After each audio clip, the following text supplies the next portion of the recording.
嘛，抽看的嘛，我把那养娃的话不喏，嘛最冲开呀的，片片，我家这个里的呀都，不如看没所谓，哎哩嘛，嘛都啥运动啊，ဒီမိုးနိုင်ကမီးလောင်မှုနဲ့ဝင်လာတယ်မအေးတန်းဆိုတာရှိတယ်သူအရင်ဆုံးတစ်ယောက်ပဲရှိတယ်နောက်တော့အမတို့ဝင်သွားတာမဆတူရဲ့အမရဲ့2ယောက်ရှိတယ်ပေါင်း3ယောက်မကြခင်ရဲ့အတွင်းမှာပဲအဲ့ဒီမှာနောက်ထပ်အမျိုးသမီး9ယောက်ရောက်ခဲ့တယ်အဲ့ဒီအမျိုးသမီး9ယောက်ကတော့ဘာမှုနဲ့လဲဆိုတော့အသက်ကြီးပိုင်းတစ်ယောက်ကတော့ဒုံငွေပိုင်းလို့ခေါ်တယ်သူကဖကောင်းပေါ့သူနဲ့အတူစော်4ယောက်ပါခဲ့တယ်23နှစ်က2ယောက်16နှစ်က1ယောက်15နှစ်က1ယောက်ကောင်းမလေးတွေပေါ့နော်ပြောရမှာဆိုရင်အမသမီးလေးတွေအကျွေလောက်ပဲပေါ့အဲ့ဒီကလေးတွေကို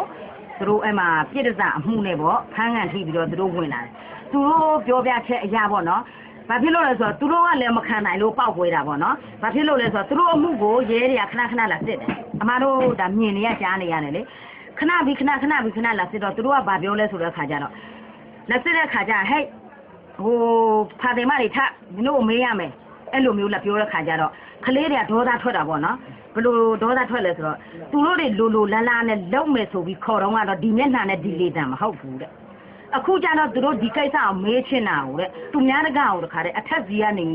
ဖာတယ်မတွေထပါညာဆိုပြီးတော့မေးတယ်တဲ့တော်တော်ရင်နာဖို့ကောင်းလိုက်တာတဲ့အဲ့ဒါနဲ့အန်ဒီဟိုအဲ့ဒီကဟိုဘလို့ခေါ်မယ်ဖမ်းကန်ထိတာတဲ့ပြည့်တစားမလေးပေါ့နော်16နှစ်အရွယ်တပည့်တဲ့သူ့နာမည်ကသူကဘလို့ပြောလဲဆိုတော့သမီးတို့ကိုလေတဲ့ခဏမဲ့အချိန်လေးအတွင်းမှာတောင်မှရအောင်သမီးတို့ကိုဝင်ပြီးတော့အတူနေသေးတယ်တဲ့2ယောက်ကအမိနေသေးတယ်တဲ့စဉ်းစားကြည့်ရင်လည်းဘလောက်ထိရင်နာဖို့ကောင်းလဲပေါ့နော်မနေ့ကဆိုလို့ရှိရင်အဲ့ဒီအထုတ်ခံထဲမှာပိုဆိုတဲ့အမျိုးသမီးတယောက်23နှစ်သူကြတော့ဘလို့ခေါ်မဲဆိုတော့သူ့ရဲ့ဟိုဘလို့ခေါ်မဲခံစားချက်ပေါ့နော်သူကဝင်ခံတာပေါ့အဲ့ဒီအချိန်မှာသူ့ရဲ့အုပ်ချစ်ဆွေပေါ့သူကအဲ့မှာတစ်ချက်လိုက်ယူတယ်ဆိုတော့သူကအပေါင်စခန်းရမယ်